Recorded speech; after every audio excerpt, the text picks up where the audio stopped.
মৰিগাঁও সাহিত্য সংস্কৃতিমূলক অনুষ্ঠান শব্দকল্পৰ উদ্যোগত গীত উন্মোচন অনুষ্ঠান। মৰিগাঁও জিলা সাংবাদিক সন্থাৰ প্ৰেক্ষাগৃহত সাহিত্য সংস্কৃতিমূলক অনুষ্ঠান শব্দকল্পৰ উদ্যোগত BK প্ৰডাকশ্যনৰ নিবেদিত জনকণ্ঠ এক নামৰ শীৰ্ষক গীত উন্মোচন অনুষ্ঠান আয়োজন হয়। সাংবাদিক সন্থাৰ প্ৰাক্তন সভাপতি বিৰিঞ্চি কুমাৰ শৰ্মাই সভাপতিত্ব কৰা অনুষ্ঠানটোত জনকণ্ঠ এক নামৰ শীৰ্ষক গীতটি উন্মোচন কৰে বিশিষ্ট শিল্পী অশোক ডেকাই। উন্মোচনৰ প্ৰাৰম্ভণিতে বন্তি প্ৰজ্বলন কৰে শিল্পী পেঞ্চনাৰ গোপাল নাথে। দেশ আৰু স্বজাতিৰ বাবে গানৰ মাজেৰে অসম আৰু অসমীয়াৰ বাবে সজাগ আৰু সচেতন কৰি অহা মৰিগাঁৱৰে উদ্যমী যুৱক তথা কণ্ঠশিল্পী উজ্জ্বল কুমাৰ নাথে পুনৰবাৰ কণ্ঠদান কৰা জনকণ্ঠ এক শীৰ্ষক গীতৰ কথা আৰু সুৰ ৰহণ দিছে বসন্ত কুমাৰ নাথে। সংগীত ব্যৱস্থাপনা তথা গীতটোৰ বাণীবদ্ধ কৰিছে সূৰ্য কুমাৰ নাথে।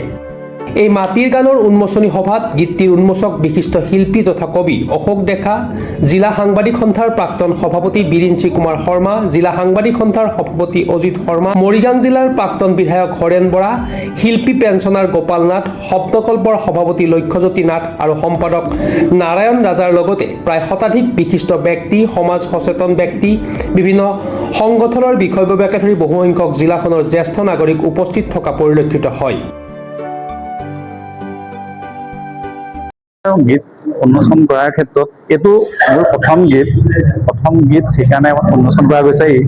ইয়াৰ পিছত আৰু বহুতকেইটা গীত লিখা হৈ আছে, পৰ্যায়ক্ৰমে সেইখিনিত মই হাত দিম বুলি ভাবিছোঁ। যিহেতুকে চাকৰি পোৱা অৱসৰ ল'লোঁ, আগতে বৰ ব্যস্ত হৈ আছিলোঁ, ইমান এটা সময় পোৱা নাছিলোঁ, গতিকে এতিয়া ভাবিছোঁ কি যিখিনি লিখা আছে সেইটো এটা এটাকৈ পৰ্যায়ক্ৰমে উলিয়াম বুলি ভাবিছোঁ। সেইটো প্ৰথম, সেইকাৰণে উন্মোচন কৰি ইয়াৰ পিছৰখিনি কাম হাতত ল'ম। ভলিউম 1 এই গীতটো আমাৰ বসন্ত দায়ে খুব সুন্দৰ কথাৰে গীতটো ৰচনা কৰিছে আৰু সুৰৰ ক্ষেত্ৰতো তেখেতেও সহায় কৰিছে। মোৰ কণ্ঠত এই গীতটো আপোনালোকৰ মাজলৈ আগবঢ়াই দিছোঁ।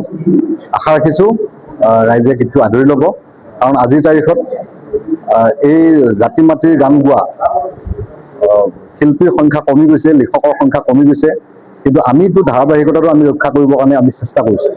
গতিকে আশা ৰাখিছোঁ আপোনালোকে গীতটো আদৰি ল'ব। আৰু মই 2017 চনৰ পৰা মই এই গানৰ লগত জড়িত হৈ আছোঁ। মোৰ যথেষ্টখিনি গান আছে, মাটিৰ গান। লাহে লাহে আৰু আহিবলগীয়া গীত আছে, আপোনালোকক জনাম আৰু গীতটো আমি ৰাইজলৈ আগবঢ়াই দিবৰ কাৰণে চেষ্টা কৰিম। গীতটো আমাৰ বৰ্তমান এই গীতটো আমাৰ স্থানীয় ষ্টুডিঅ'তে হৈছে, বাণীবদ্ধ কৰা হৈছে। আৰু মোৰ উজ্জ্বল নাথ বুলি এটা চেনেল আছে, ইউটিউব চেনেল, তাতে গোটেই গীতখিনি পাব। মোৰ যিখিনি গীত আগত মই কৰিছিলোঁ, মোৰ অসমীয়া, গানে যদি জাতিক জগাই, এনেধৰণৰ গীতখিনি জনকণ্ঠ BK প্ৰডাকশ্যন তেখেতৰ ইউটিউব চেনেল, তাতে উপলব্ধ হ'ব এই গীতটো, সম্পূৰ্ণ গীতটো। মৰিগাঁৱৰ পৰা বুবু নাথৰ ৰিপৰ্ট, প্ৰাতঃ টাইম ডিজিটেল।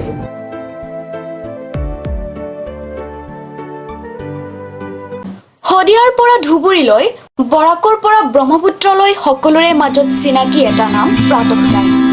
থলুৱা ভাষা, কৃষ্টি আৰু সত্য বাতৰিৰ আধাৰত প্ৰতিষ্ঠিত খবৰ প্ৰাতঃ টাইমৰ প্ৰতিটো বা বাতৰি পুংখানুপুংখভাৱে চাবলৈ Facebook, YouTube, website, Twitter, Instagram আৰু ব্লগাৰ পেজত লাইক আৰু ফ'ল' কৰক।